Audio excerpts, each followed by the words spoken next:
March 24 സുവിശേഷ വഴികളിലൂടെ ഓശാന ഞായർ.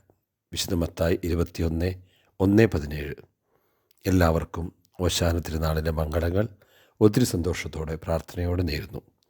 സുവിശേഷം നമ്മെ ഓർമ്മപ്പെടുത്തുന്നത് ക്രിസ്തുവിൻ്റെ വ്യത്യസ്തമായ രാജകീയ പ്രവേശനമാണ്.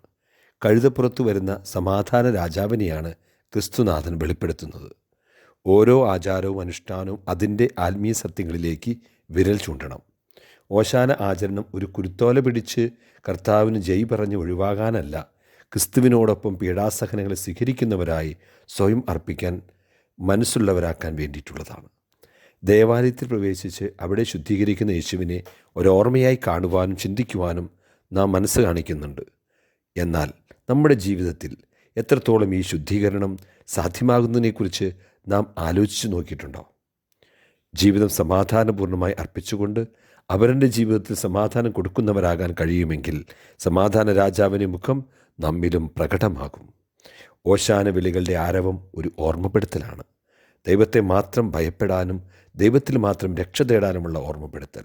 സത്യത്തിനും നീതിക്കും വേണ്ടി ശബ്ദമുയർത്താനുള്ള ഓർമ്മപ്പെടുത്തലാകട്ടെ ഈ ഓശാന ഞായർ. നമ്മുടെ കർത്താവേ മിശിഹായുടെ കൃപയും പിതാവായ ദൈവത്തിൻ്റെ സ്നേഹവും പരിശുദ്ധാത്മാവിൻ്റെ സഹവാസവും നാം എല്ലാവരോടും കൂടി ഉണ്ടായിരിക്കട്ടെ, ഇപ്പോഴും എപ്പോഴും എന്നേക്കും. ആമീൻ.